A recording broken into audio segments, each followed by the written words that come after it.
Again, I thought recycling, most people think recycling is the solution or the best solution to waste.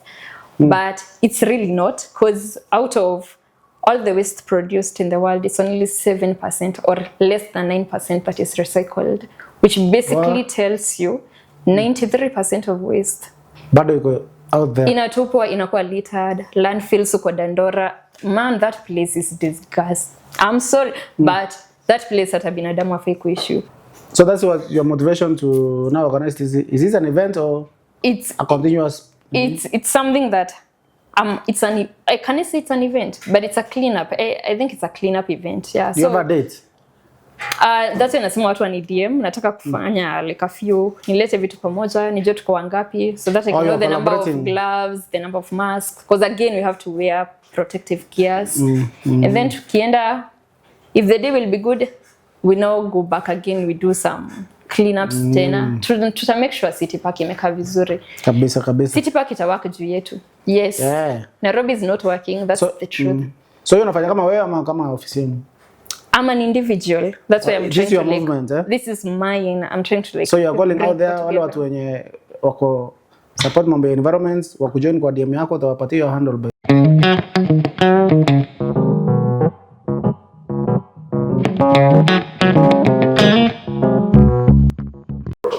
Yes, my good people manze, welcome back to your stories.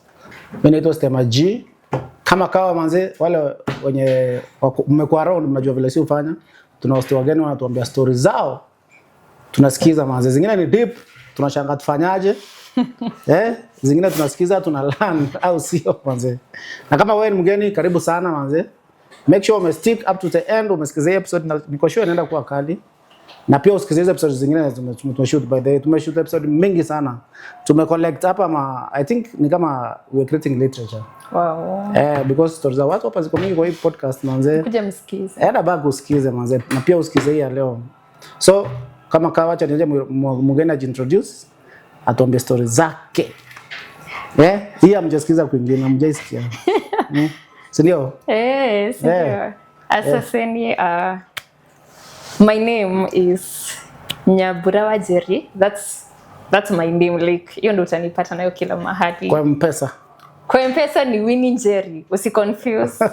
The English is the one that is starting, but I don't like it because ukoloni and stuff. But my name is Njeri. I am a filmmaker. Sana hapa kwa directing na script writing, and also I'm an environmentalist. I'm an activist, and also I use poetry to push the advocacy basically. Environmentalist, filmmaker, activist, director, script writer. Yeah. Wanjeri. Njeri. Noma sana. So wewe ni jack of all nini kwa hii industry? Yeah, I'm trying. Na pia poet, so therefore. I know, yeah. Umehagi mtu. So many things. Tuanzie hapo kwa environmentalist. Environmentalist. Sijahagi mti. But watu wa hug mti, but me bado sidhani nitahug. But either way, I'm so much into sustainability. I'm sure we can be the change we want to see, because ni kubaya. Can I give you a quick fact? Environmental fact. Let me give you an environmental fact. By 2050, if we don't change the way we are polluting plastic, especially by 2050 in the oceans, we will have more plastic than fish. By 2050, we will have more plastic than fish. So in the ocean, 2026.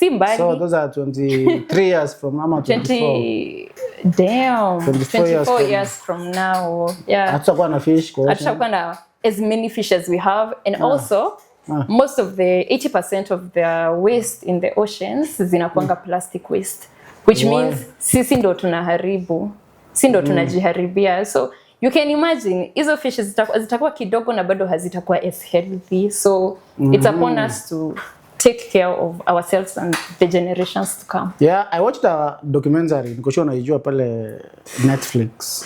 Inaitwa Ocean What? Okay. Oceanography ama Ocean What? Something like. Yenye ilikuwa inaonyesha hiyo how much damage we have caused in the oceans. Also we have, yes, I watched, but we have this new, it's like a film by BBC inaitwa The War Between land and water, land and sea, something of that sort. It's such a dope. It's so dope. But I think Haijaisha, they will like release more episodes. Watch it. I think the war between land and water. Yeah, land and water. It's by BBC. Normal sana. Okay, so as an environmentalist, tuanzia hapo. It's one of the things imekuwa trend in the recent past because yule demo anaitwa Trufena aliagimuti pale Njeri. Ile record yake alibreak by the way kama vile. So nimeona imekuwa na controversy, kuna watu wana hide information hapa na pale na payments anyway. So saizi watu wako aware like stories of environment in that aspect. Na pia kuna aspect nyingine ya gava promote sana mambo ya tree planting.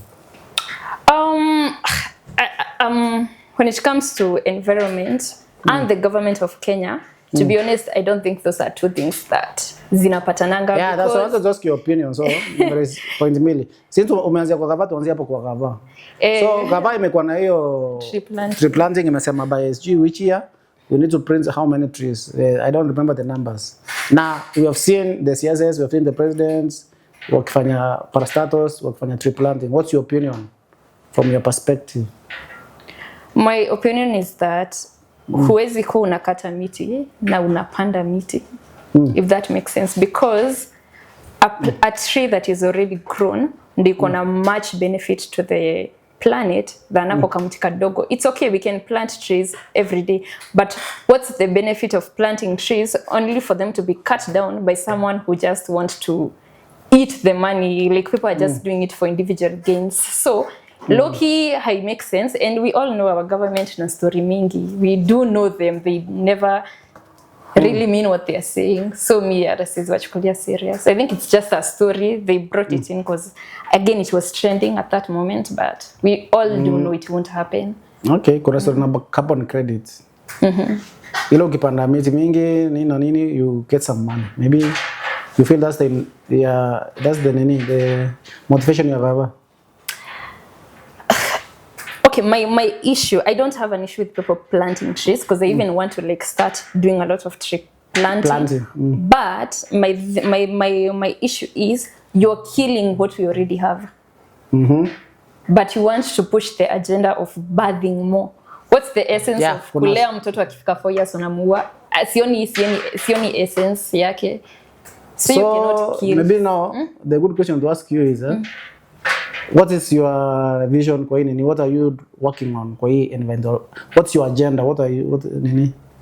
Right now, if you follow me on TikTok, you do know, also on Instagram, you do know I have been talking a lot on sustainability and climate action and climate change. Nilianza na story ya magari. It was so controversial because everyone is like, I want a car. I dream of having a car. What are you telling us that magari is gonna cause climate change? It doesn't make sense, but I talked about cars, size it for plastics. I'm trying to build accountability, individual accountability, because end of the day, ikitu ni mtu binafsi. In as much as we do know the government is doing whatever it's doing, we still don't know sisi ndo tuna pollute the environment sana. So at the moment I'm doing education, like I think it's like public.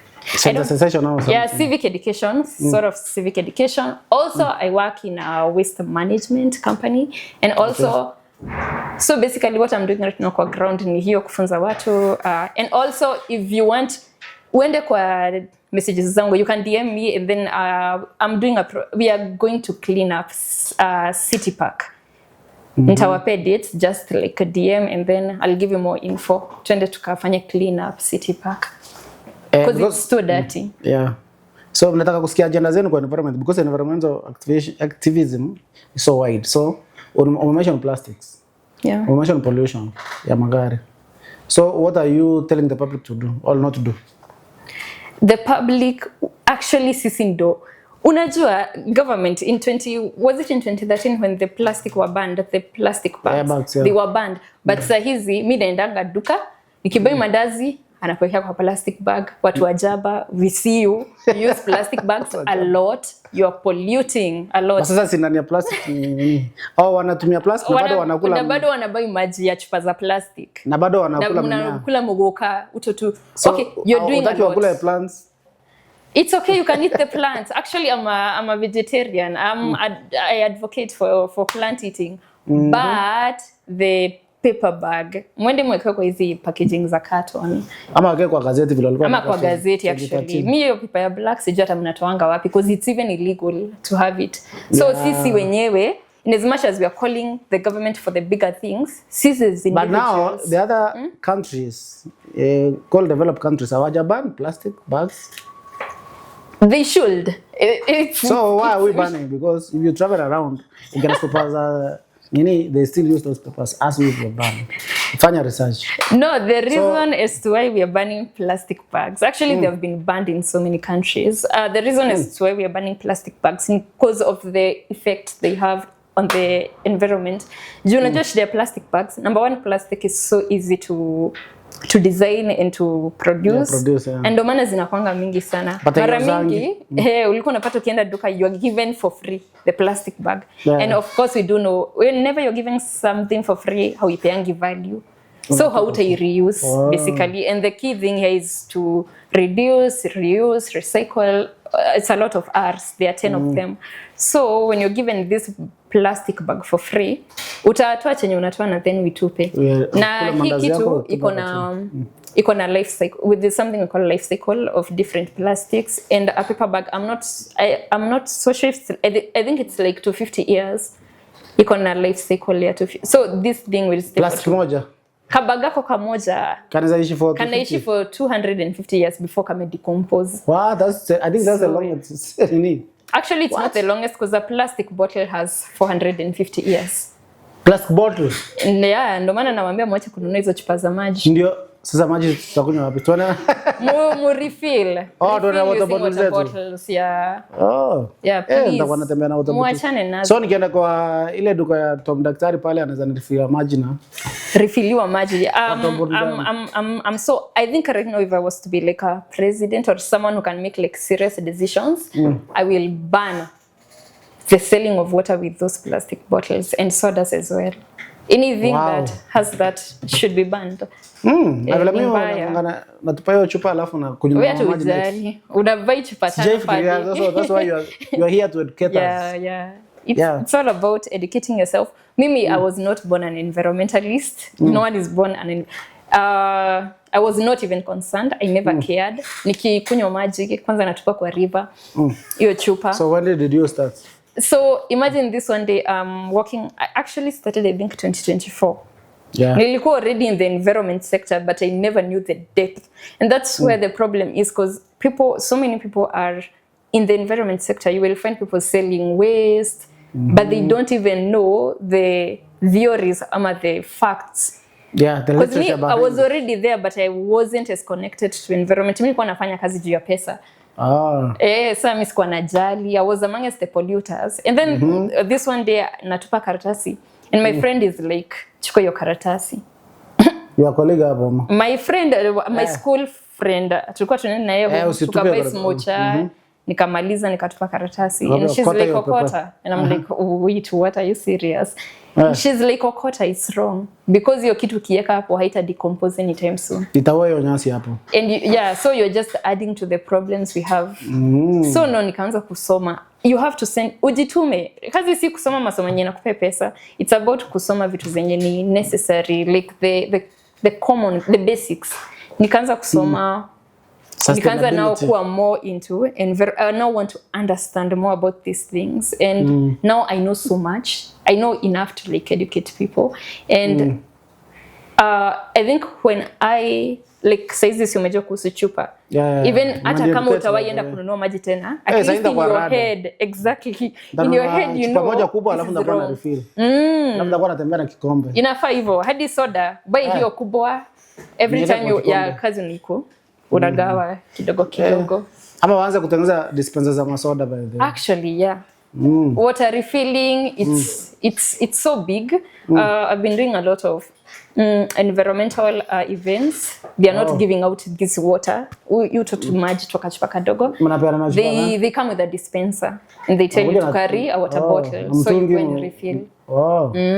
So those are the small things. Na tukianza kufunza watoto wetu, like kuko na mtoi or your cousins, watoto wadogo wata grow up with a culture Yeah. of knowing this is how it should be done. These bottles are dangerous. Exactly. Unajua sisi mtoto wa saizi atajui kulikuwa na the existence of plastic bags. Okay, anaziona tu kwa keki na hizo karatasi za jaba, but because they were banned. Hajui the uchumi papers zenye zilikuwa mapema. By the way, anajua ukienda unaenda na kikapu yako. Anajua hizi za washable bags. Siku hizi by the way hata mimi nikienda supani nanga na. Exactly. Alafu bado utaki kununua mingi because ni expensive, so you don't want. Kwanza nakata hata zingine napepanga hivi. And then it's also a good paper because you can, not a paper but a bag yenye hadi unaweza washa moto nayo. Ama unaweza beba. People even use them to like create fashionable, sustainable fashion. You can take them, create mango and stuff. Kwa hizo runways. They are not plastic by the way. Yeah, they're more of like mango kinda. Okay. They're more of a cloth bag. Okay. You mentioned you work in an environmental something company. So what do you guys do? What does your company do? We recycle. We do recycling. Again, I thought recycling, most people think recycling is the solution or the best solution to waste. But it's really not, because out of all the waste produced in the world, it's only 7% or less than 9% that is recycled, which basically tells you 93% of waste bado iko out there. Inatupwa, inakuwa littered, landfills uko Dandora. Man, that place is disgusting. I'm sorry, but that place hata binadamu hafai kuishi huko. It's so bad, imeharibu hewa. The kind of waste that is there, honestly, if there was good management, haifai kuwa hapo. And also, most of the waste we have in Africa ni yakuwa exported. Inatoka huko UK. Kazi yako ni kuuza hapo UK, ex-UK goods. But hao watu ndo wanatuletea plastic. Sasa ni kama wanatuuzia alafu sisi wanatuletea plastic because wao their policies are kinda nguo manguo wanaleta huku. Alafu tunauzia kama ex-UK. Wewe unakuja tu. So wale wasio ex-UK ni dump sites. Huku ni dump site. Let me give you another fact. Africa only produce 5% of waste in the whole, in a global perspective. Most of the waste inakwanga Africa. Si yetu, sio si tumeproduce, ni kuletwa inaletwa. Which means if tunaweza kata, like I think China did that, if tunaweza kata hizi goods za America and UK whatever, tukeza kata waste zao and then management policies zetu zikuwe mzuri, imagine we won't even struggle with waste. Nyewe ni literature. 5%. We only produce 5% of waste in the whole world. No jua tutengenezi nini waste mingi, plastics mingi. You don't produce a lot of things, hatuna my industries. And we all know people love exporting stuffs. Is it a good thing that we don't have waste? We do have waste, but we don't produce as much waste, which means we do have a lot of waste, but it's not ours. Ni kama ile ya tumepewa. I can't remember, it's a theory. Okay, I learned it in class. Where we say sikumbuki garbage something. When you clean your garbage and then uitupe kwa mlango ya nani ya mjukuu, it will be none of your business. Jimekuondokea. Ikisha kuondokea ujali. Well, it's a good perspective anyway. Let's do. We have a lot to do. And this is a crisis. This is a disaster, catastrophe. For us to kill it, we have to put in the work. So you have like an agenda, a movement which you are pushing, maybe you want people to know? Yeah, right now I'm doing those social media education and stuff, and then kazi yangu ya kwanza ya ground like official yangu niyo ya kwenda ku clean up. City Park. Yeah, that place is bad. City Park, funny thing, I've never visited. I went to City Park last year. City Park iko hapo. Watu kaa hapo nje. Iko hapo Ngara. City Park is a park like. It's a park like. Na bado kuna market huko nyuma. It's a market. So why is it dirty? Watu wanakuja wana hang out, wanatupa nini hapo? So mimi nilienda City Park last year December. I had gone for team building. Mimi sijaenda City Park. Mimi wanaona tu watu wamelala hapo, but sijaijua hata what is happening in there.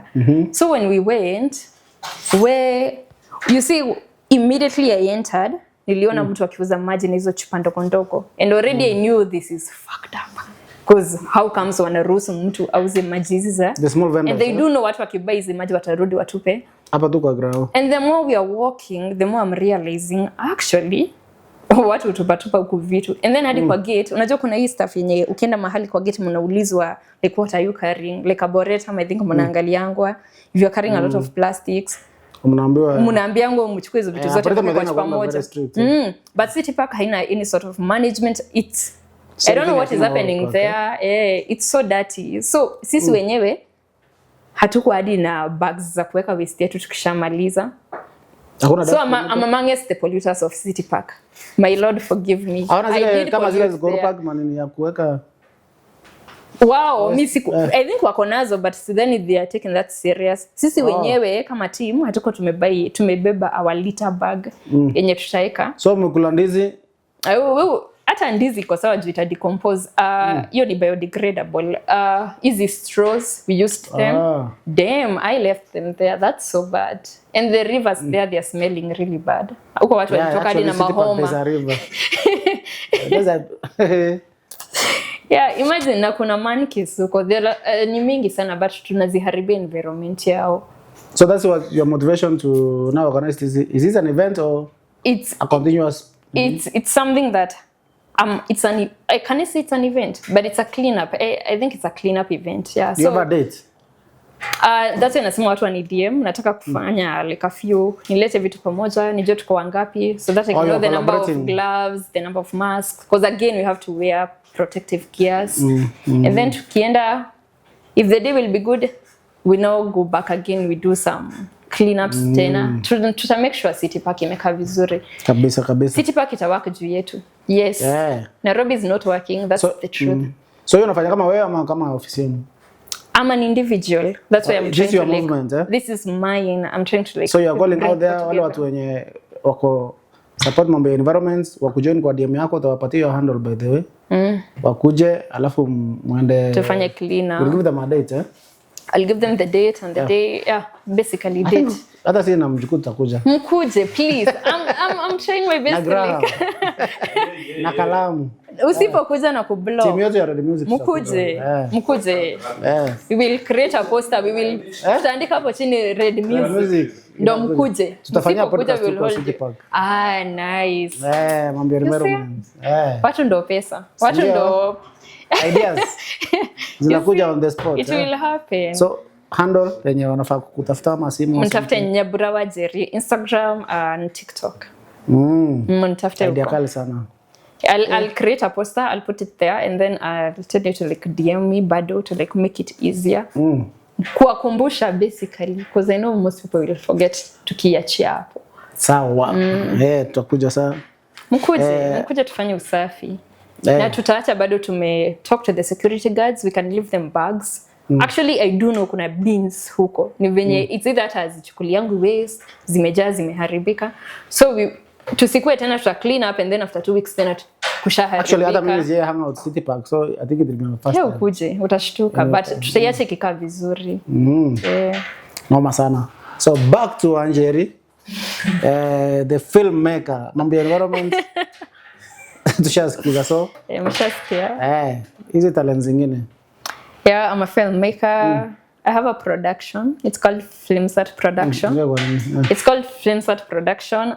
Film? Start. Flames. FLAMES. Art. ART production. So far to last post, tumekuwa na mashida here and there, a lot of mashidas, but tunarudi. We have actually podcasts on our YouTube channel and also we do short films. We do have a project. We are trying to like kusimama tena. Sini upcoming hatuna pesa. So what do you do? What do you do specifically? In film I direct and I write scripts. I have so many scripts actually. If you want to take part in my scripts, I think you write scripts? Yeah. Oh, then you direct them?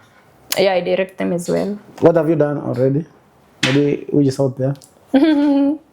Ukienda kwa your page yetu, if you find any short film, I did write it. But mi sijui kama ni mashida. I don't know if most upcoming filmmakers can relate to this, but mnafanyanga filamu, ikifika mahali, either watu wana disappear, ama unapay editor, ana lose footages. God, I've gone through a lot with editors. Guy, nasikianga tu kuchizi. Umeshoot film yako yote alafu editor anapotea na footage. Wow. You know, right now I'm even trying to like do a lot of official paperwork because ukipotea hizi na footages zangu, I swear to you I will look for you na polisi. Utazirudisha. Wamekuwa peleka milimani pale small claims. Ama utakuwa unaenda na mkishamaliza kushoot jioni memory card unaenda nao mtaani. Sasa yeye ndio editor anabaki nayo aki but now that's I think one of the measures you should take. Memory card zikuwe zako. Unaenda una copy kwanza footage alafu ndio unampatia sasa aende. Mimi nakwambia nimeona dust. In filming, in art. Dust. Sasa kuna kupumzika. Dust. So tumeshoot hakuna yenye imeeditiwa ikaisha. Tuangalie hiyo. Imagine ama unapata filamu iko but kuna one specific scene haipatikani. Oh. And what do you mean? Why are you telling me? All day or 2 days. Tuangalie hiyo challenge. Mimi kwanza naongelesha editors saa hizi. I know I'm not paying you. Wakushoot wana noma na wao. Au wako sawa. Walimaliza kushoot. Ni sawa. Wewe editor, what are you saying? Ati lapi me crash. And I get it zi crash. But why? Why every time ni filamu zangu kwa nazo ni nina? Huyo ni editor mgani puto? Anajijua. Wanajijua wote. Niko na kama watatu. Wabaya sana. These are three different stories. I've used like so far I have worked with so many. Kuna mwenye kwanza that guy. What happened? Mimi hata mtu nikiona akifanya kazi na yeye nitakudia mtu uache. Sitamsema jina. Namuhurumia. Lakini wewe unajijua alikuja. This is the first time I worked with him. And aliniosha footage hiyo siku. Ama delete control delete. Imagine nilimtumia hiyo footage mara. I was like simping in his DMs kila wakati. Ama ni footage umetupa nitakutumia tena. Ama ni nini umetupa? Nilimbega hadi nikachoka. Wewe so film yako ikutoka kwa sababu alipotea na footage. Huyo alipotea hakuwa ananichukulia simu. I even had the audacity to like go hiyo time tulikuwa shule moja. I went to his class. Nikanock. Wakiendelea class. Mwalimu wao alikuwa ananijua, alikuwa anajua mimi ni kisirani. Nikanock, akaniambia unataka nini? Nikamwambia nataka yule kijana.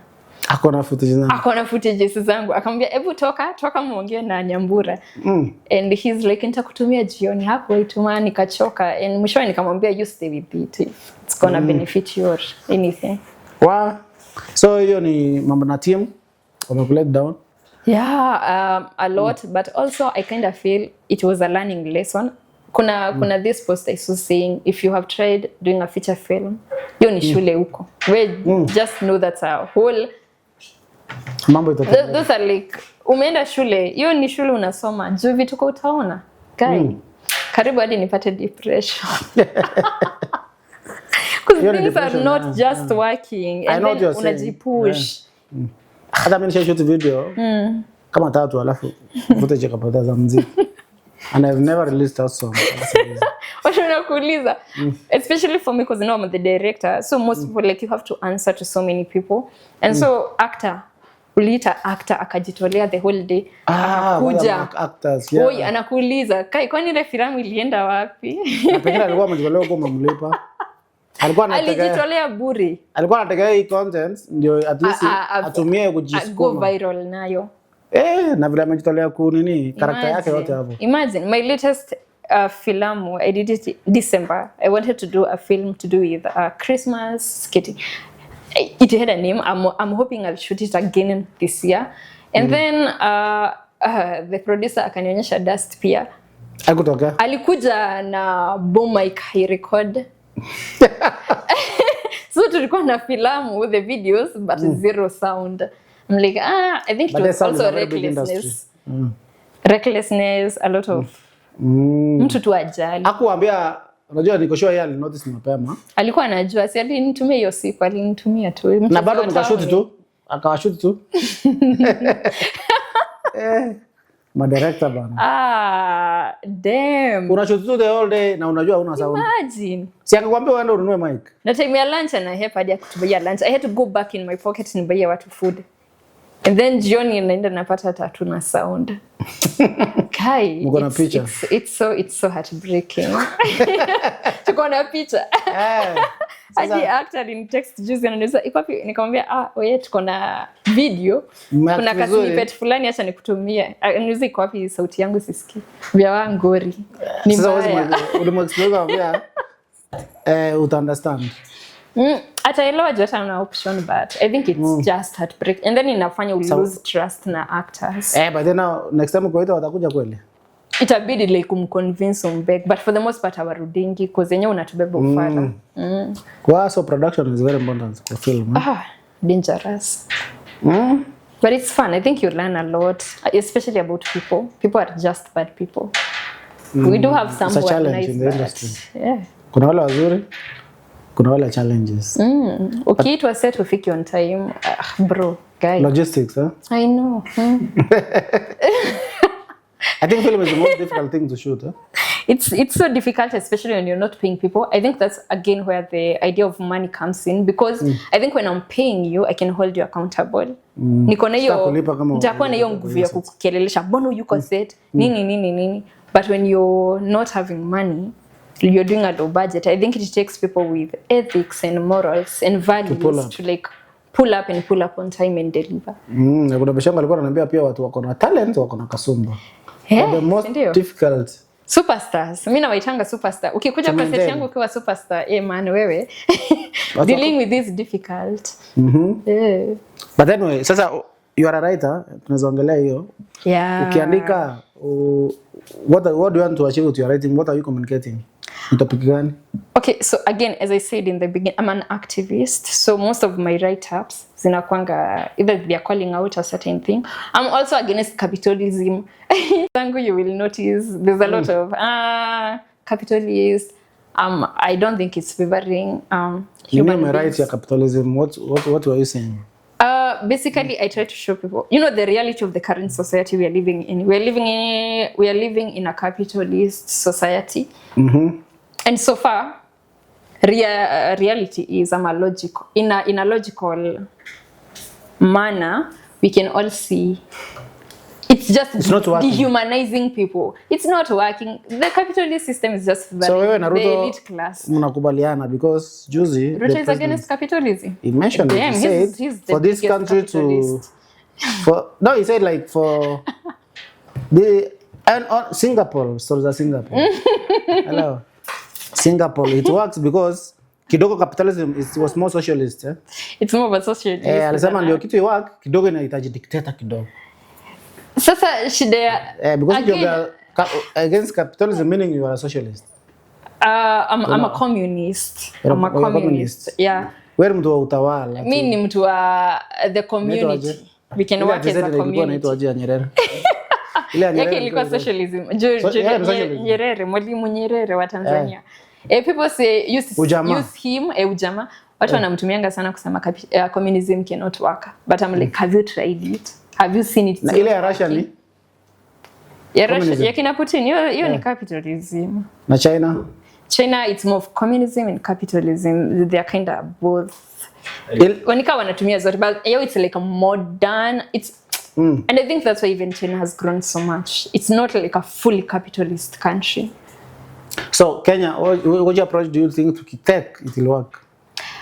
Kenya is a capitalist country, and the saddest thing is that currently, yes, and the worst thing is that people, the peasants, some of the low class people, always dream to be like the capitalist. So hivi itakuwa ngumu sana. Tunataka kufanya kitu moja. Hebu define capitalism kwa layman language. Capitalism in a layman language is where money is put at the center of everything. Meaning everything is transactional. Pesa ndo muhimu kuliko kila kitu, everything else. And then we have communism is where human beings want a priority. They are put in the center of everything. So in a capitalist country, we have the ruling class, the elite class. We have the rich people and the poor people, basically the elite and the peasants. And that's where we are as a country. Mahali unapata someone owns kina Kenyatta wako sijui na shamba kutoka wapi hadi wapi, and then kuna wewe hata unaishi nyumba hata ieleweki hadi uwezi turn. You own nothing. All you do is work, eat, pay bills, and then you will die apparently.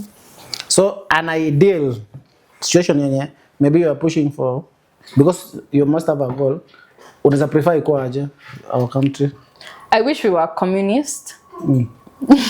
How? I wish we were a communist country where Unajua the problem with capitalism, the problem with capitalism is that ndo inaletanga hadi environmental hiyo tabia ya kukata miti. Juu end of the day nikikata hii mti itanipe pesa. Yeah. So pesa is all that is in everyone's mind. Nikichukua huyu mtu Kenya is the second in Africa yenye iko kwa ukatel nini. We are famous for that actually. Robbery, like sisi ni tuko tu kuosha watu, wash. Tuko number 2 in Africa. Yeah, watu unachukua kila mtu anajitafutia. Yeah, everyone na ni juu ya that hustling culture. Man society. Yeah, unachukua mtu unauza organs. Like you just don't care because the organs have money. That's why even in hospitals, you are seeing what is happening in hospitals currently. It's bad. It's really disgusting. So in your scripts, mara mingi nakuanga na that's call what you are targeting to call out. Mara mingi, yeah, that's the target. And also, basically that's all I do. I'm trying to like bring back human beings to be human beings because we are not human beings anymore. Tumekuwa baya kuliko wanyama. Shamba la wanyama. Hii ni mbaya. Yes. Wanyama wenyewe wanakulana tu. Wanamalizana. Musini misquote. It's bad. It's really bad. Hey, topics zako ni deep. Environment, capitalism. Yeah, I'm really hoping most of my films zitaanza kuwa showcased. I'm trying my best to like shoot them. Tuachilie film mbili. I hope you are lucky if you will get to watch my film because utatoka hapo ukiwa a weekend. So kuna ma filmmaker kwa nje maybe they want to join. What do you want to tell? Yeah, my producers man munitafute. Mufund filamu zangu.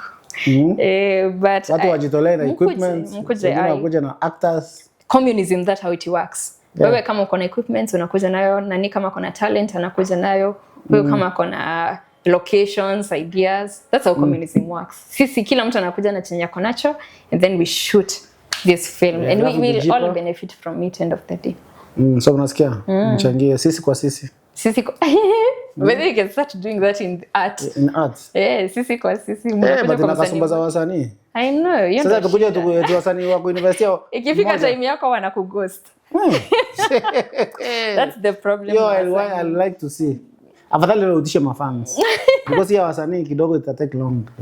But if it's possible by the if the wasanii wanaweza kuja pamoja, wanashikilia mmoja yule nyota yake imewaka saa hizi, tunasonga. Alafu sasa tunashikilia mmoja tunasonga kama zile chama za mama za kununua fridge. Chama za mama nazo ziko na ukateli mingi, mchezo wa tauni. Inaanzanga. Chama ziko na ukateli. Sana.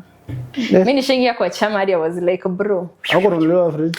Mimi sikuwa nimeingiza za kununuliwa fridge tu, hata sina nyumba kubwa ya kuweka fridge, but the problem with chama ni watu wanaoshananga and no one holds people accountable. You know they are so informal. You give your money but somebody does not pay up. Mtu anadisappear na anapotea Nairobi, utawai mtoa wapi? Amerudi ushago ama hata amewazimia simu na change number. They are too uncivilized hizo chamas. They are so unprofessional. I can't do them anymore. Acha nikule pesa yangu. Nini ilikufanyikia kwa chama? Nani alikula pesa yako? Chama yangu ya kwanza ever. I was so young. It was my first job. And then our mama wa job wakaniambia kuja. Tunaanza chama fulani. My colleagues. Okay. Wanakupetu wanakuonyeshanga venye hiki tu workout. Ati unajua sasa hiyo tani yako ikifika we'll get like 10,000, you can buy it with something. Most of my chamas because so far nimekuwa like kwa chama kama 5. Nilikuwa naingia kwa hiyo chama nikikula pesa na nunua simu. By the time nakula tena simu yangu ishaibiwa. Na nunua simu nyingine. Basically chama zangu zilikuwa zinanunua tu simu. I was like I'm not damn. So simu kama 5 umenunua za chama. Imagine chama. Hapo kuna kitu. Ni kama zilikuwa tu na kanuks. Kasumba fulani. Simu zilikuwa tu zinaibiwa. So you can't encourage anybody kuingia machama sasa. No, I think right now we are more civilized. We can do kuna hizi MMFs. Okay, kuna kubuy shares. I'm not so big on money, but I do know there's a better way to use your money to invest your money than that's so weird. Round table ile ngonga round. And ukabuy hizo shares. Na usibuy zenye za Ruto. Hizo mtaosho. But kuna so many shares zenye unaweza nunua. So utaka watu wanunue kwenye pipeline? But Safaricom. If you want to do it, but I just feel probability because so far sha poteza nimekuwa nikikatwa sha in all my it's since yanzi And then all of a sudden you're saying 11 billion have disappeared. This I saw that story. This is criminal. Ilikuwa kuonesha nama. What's happening? What do you mean pesa ime disappear? I think the government has made us not trust it intentionally because you cannot tell me you're losing 11 billion and then you are advising me to buy shares. SCP is utaniosha. Okay, I just don't trust the government enough to buy or mimi siwezi, mimi niliwaosha hustler fund na ninafurahingi na stawa iwa. Hujalipa hustler funds? Na wanakuona hapa. Nyota, if it was possible to get it without paying hustler fund, I would still take it. So wewe ni defaulter, huwezi pata nyota. Unfortunately. So walisema ulipe nyota kwanza. Hustler fund kwanza. Hustler fund. Mimi unless kana waosha, of which I kind of feel maybe kuna siku tu tutaamka tupate tumekatwa M-Pesa. Nyota ni free, urudishi. No, si nyota, hiyo hustler fund. Hustler fund Tulikataa kulipa. But nyota ni free. Sasa unaona si ulipe hustler fund ndio nyota. I'm not paying them. Ama muniende siwalipi. Okay. So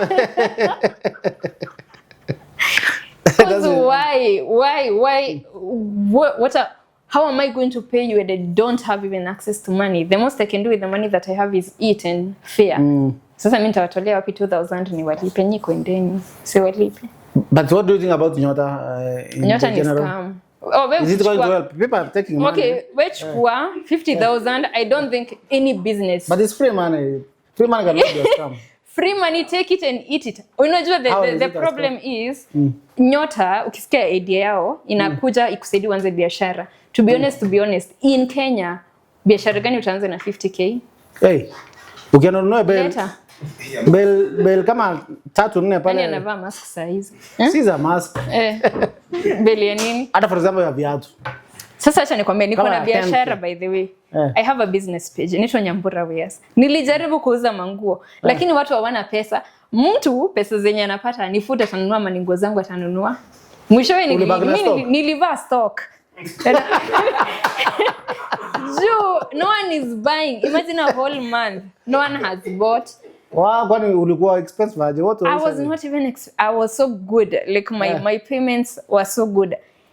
And then I realized like people don't even have money to buy clothes unless umpe. Like unauzia mtu kitu cheap na bado ana bargain. Shop yako ilikuwa wapi kwanza? Sikuwa na shop, nilikuwa nauza online. Singepata rent haki. So no one was buying. Na DMs watu wanakuomba nguo free. I'm actually giving them out the remaining ones. Yeah. Yani ulinunua stock ya kwanza? Stock ya kwanza nilijaribu kubeg marafiki wanunue wakanunua wengi hawakuwa wanalipa.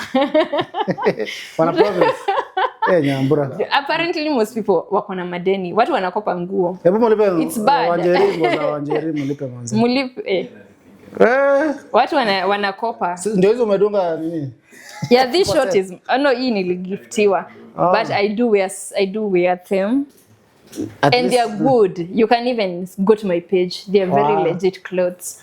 But then sasa by the time mtu amekukopa nguo, unajua mtu akichukua nguo za dhao na hiyo ni almost ni stock on itself.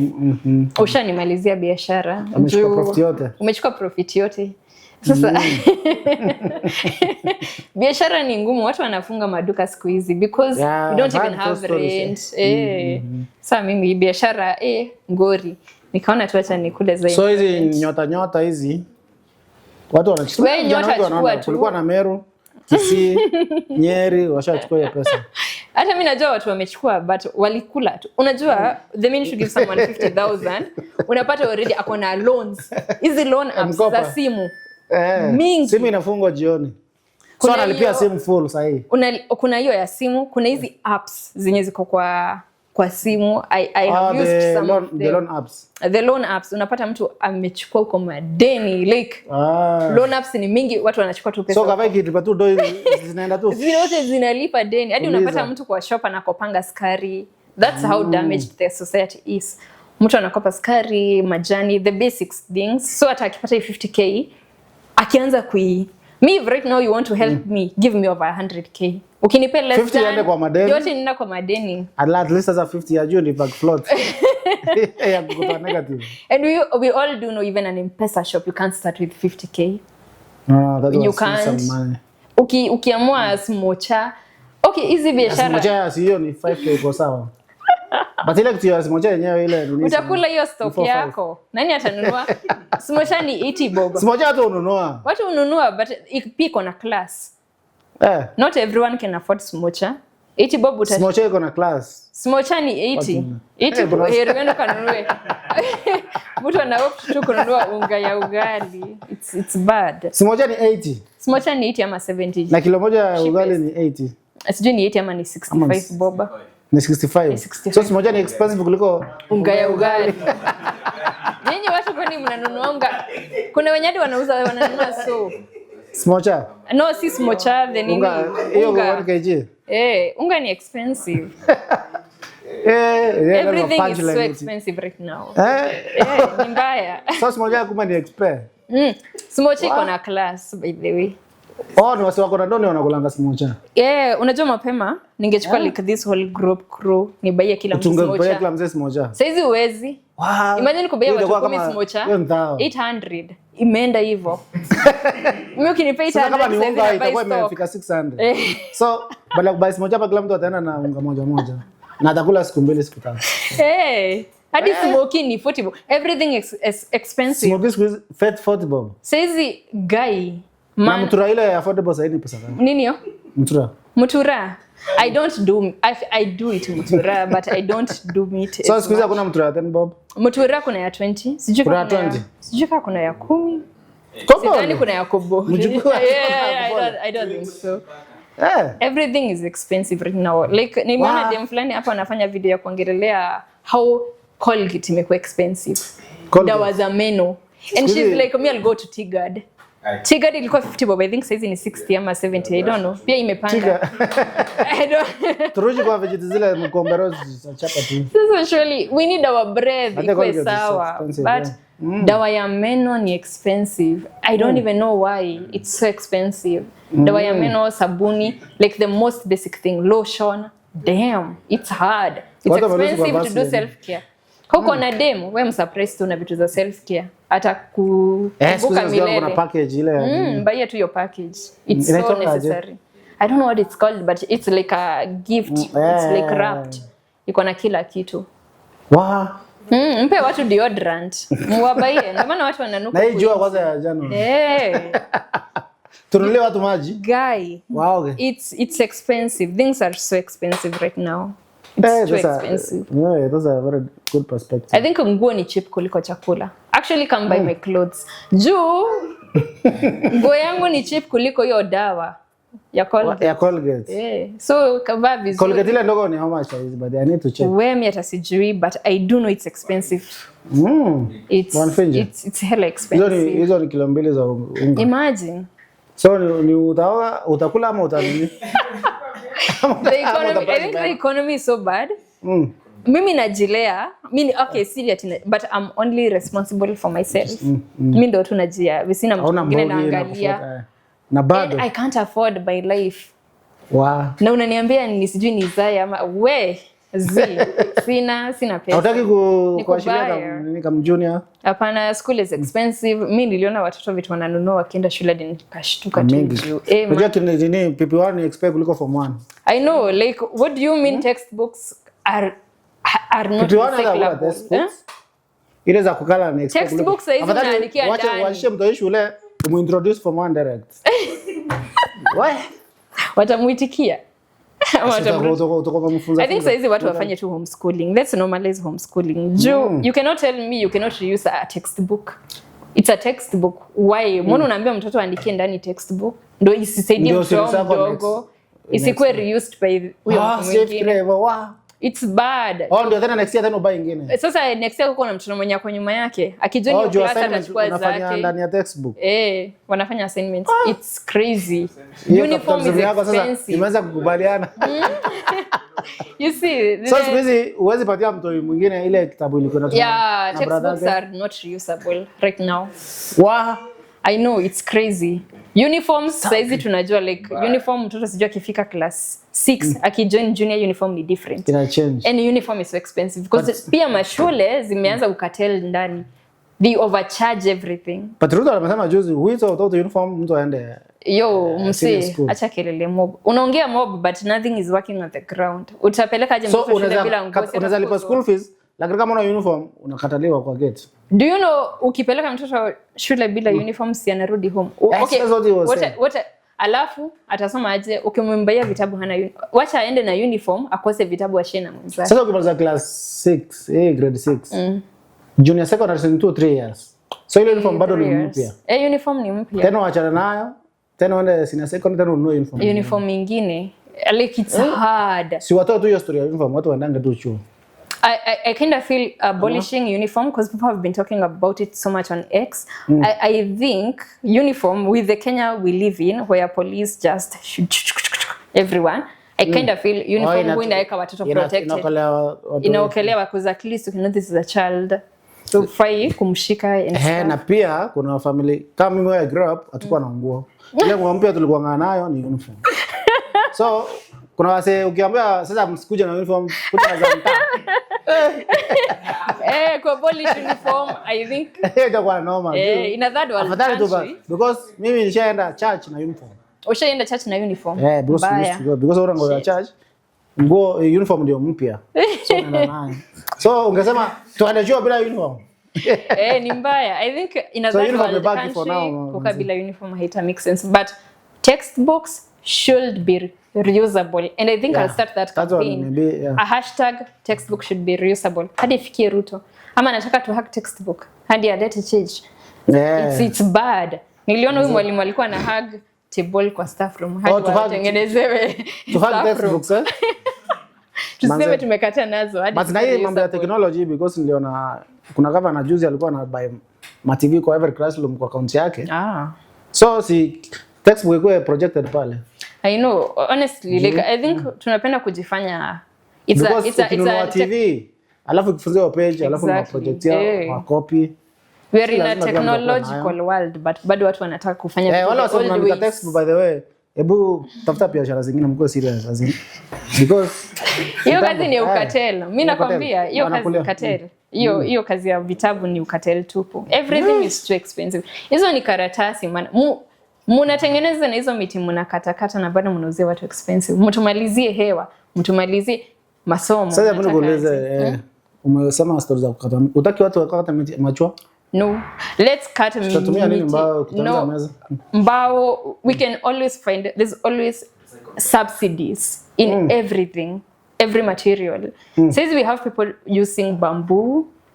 Bamboo bado is a plant. Yes, but at least ni kitu yenye ni okay, sometimes when you're looking at something, you have to look at the longevity. How long can this thing last? If a bamboo table can last longer than hiyo mti ya kawaida, then use bamboo. Like, end of the day what we are trying to look here, ni kitu yenye itakufanya urudingi kwa shop kila wakati. Ni kitu yenye ita last longer. Every field. Hakuna mtu anataka create hiyo. Unataka kufunga IKEA wafunge. Akina Dignity Furniture, akina IKEA. Jua kitengeneza hiyo table yenye wanakuzia utakaa nao coffee table 10 years. Let me tell you, people are moving out every day. So people will need chairs every day. But since you can move to your chair. But what we don't need ni that constantly we are cutting trees too much. And we all do. Saizi umeona mvua, umelast kuona mvua lini? Si juzi. Juzi lini? Ilinyesha mvua inatosha aje? Ilikuwa ya kupita. But kuna vumbi saa hizi. Ilikuwa tu kama mvua kalipita hata sijui. Kuna places nyingi hata hadi watu hapa na stadium alafu. Places nyingi hata hazikunyesha. Hakuna mvua. So basically tunajipoison. It's high time. Like trees have so many advantages for us to just cut them recklessly. Okay, 2025 ulipanda miti ngapi? 2025 last year. Sikupanda miti. Sasa wewe ni environmentalist. Shida ni gani? Unajua naweza kosa kupanda mti but na kukola ukikata mti. But huko kata mti yote. It's kind of the same thing. Mimi sikupanda mti. Na huko unanunua product ya mti imekatwa? Sikununua. Sina pesa. Let me tell you. The thing is, unajua we have been put at a state of consumerism where unapata we are always consuming in such a way uko na viti lakini bado unataka kununua zingine juu ndo zimetokea fashion. Bana. Sasa hizi zenye ulikuwa nazo. Recliner sasa ni za mbao. Ziko na mbao kweli? Nini hizo? Za chuma. Hizo watu wengi wananunua recliner. But unapata like ukiona fashion mpya inakuja pale. So we are ever consuming the same thing na plastic. Una consume tu. Haujali the consequences. I think it's high time we start thinking. Watu wakuwe conscious enough to know I actually can rebuild this chair instead of buying more. What about I repair it? I make it into something else. Kuna kitu tuna the concept of value. Unaona gari ikishatengenezwa inauzwa, si ndio? Hiyo gari huyu mtu akishakosa haja yake itauzwa kwa second. Itakuwa kama second hand, like itakuwa sasa kwa second hand. Huyu mtu wa second hand akishanunua hiyo gari atarudi ama kishaharibika, kuna car yards. So value ya gari imepewa, value ya gari iko even after it's damaged.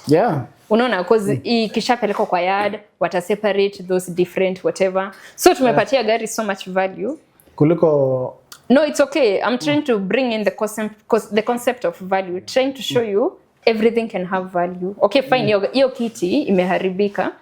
What about uitengeneze into something else? Let's normalize repairing and kutengeneza something into something else before umeitupa. Let's try our best. Watu waache kuwa lazy. Watu wa repair vitu. Tuache kuwa watu waku. It's called make, take, dispose. Ama make, take, it's a linear economy where it's made, you take it and then you decompose it. We are trying to like go to a circular economy where hiyo kitu kishatengenezwa ina go through so many processes before it's disposed. Noma sana. Noma. Tumekuzia topics mingi Njeri. Mingi. I'm kind of happy because watu wengi, it's like this revolution is working. Unaweza dhani hai work because maybe you are not a revolutionalist yourself, but kuna a lot of awakening that is happening, especially on social media. Utaanza ku notice most people wameanza kuwa more engaged. Watu saizi the way siku hizi tuna watch news, hata sijawahi ona hivyo. But they just siku hizi wana watch news watu wako so na wana comments na wana raise issues Vitu mingi mapema zilikuwa zina happen bila sisi. I think after ile revolution ya nini? 2024 June. After that people now are aware of the cover, what's happening.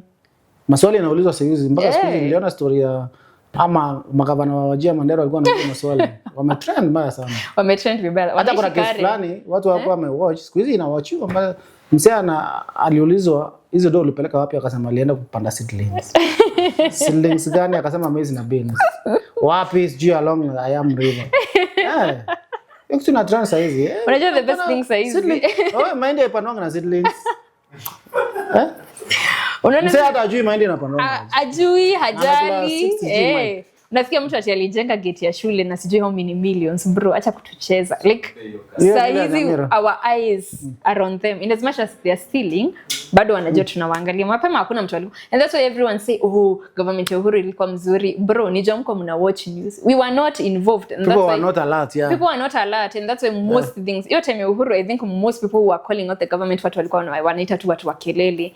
Activism, nyamazeni. Young people were not alert kama sasa hivi leo. But sasa hizi sasa iko alert ni mzuri because I think most projects zitaisha. Kwa sababu siku hizi watu wako na kamera watapiga picha waseme hii barabara. Hizo ghost projects hapa Meru ilijengwa 200 meters badala 4 kilometers. I know. Na contractor ni nani? So hiyo pesa rudisha barabara ijengwe. Mwache ukora man. I saw something like that. Mali nilizaliwa tulijengewa barabara. Sasa hizi nilirudi ishaharibika. Ni wapi? Which means walikula hiyo barabara ya kutoka Wangige hadi Ngecha, if you know that place. Hiyo barabara imeharibika na ni ya juzi because walikula. Ngecha si kwa wadosi. What? Okay, kuna wadosi, yes. But I know that road you were saying. Si mbali but walikula. Unapata mkipewa like hiyo barabara mjenge, you are using low quality. Low quality. That's what they're even doing to buildings. That's why buildings are collapsing daily. Watu wanakufa. Unajua hiyo kikuku tu utajua contractor. Enda huko hiyo contractor wangesha nini utamwona tu. Unajua unapata contractor wanakula na MP, wanakula sijui na everyone was stealing in that project. Me so people mahali hizo vitu zilikuwa zinakuwa stored. By the time hiyo barabara inaisha pia alimaliza mjengo yake. Which means alitumia nini kujenga nyumba yake. Mpaka kustore material ni walikuwa wanaiba wakijenga ka project ka. I think we are too hungry, we are too greedy, and in my poetry I always say greed has stepped us into misery and bloodshed. Like for what man is man, that does not make the world better. Ni greed. Sisi tuko na greed mbaya sana. You don't care. Kama Kenyans. Umesomea nini by the way? Sasa out of curiosity. Umesomea field gani? Mimi nimesoma vitu mingi, but I'm a journalist by profession. Yeah, I've done journalism, but in it, like we have film production, I've done sustainability as a course. Sustainability is a course. Mwende msome. You can learn about waste management. Ndio hata uanzie kwa nyumba yako. You can like separate different waste. Wacha kumix machakula na plastic. Guys, we can do better than that. You can start your own. So mtaani unafaa kuwa na dustbin mbili. Kwa nyumba you can try a way. Unaona kama uko na neighbor kona kuku, hiyo ugali and ukampe. Na usiweke ugali chumvi. Uende ukapoison kuku za mtu, mwache tabia mbaya. Ugali chumvi. Watu waangie jo. Like you can give your neighbor like the food waste, ape kuku zake. We can try our best in such a way that hiyo waste ikifikia huyo mwenye anaihandle, itafika ikiwa decent. Because we do know like anaingisha mikono zake huko anapatana na machakula. It's too much. Plastic, it's too disgusting. We can start doing our own things at home. You can do a kitchen garden, eat your own products. Si lazima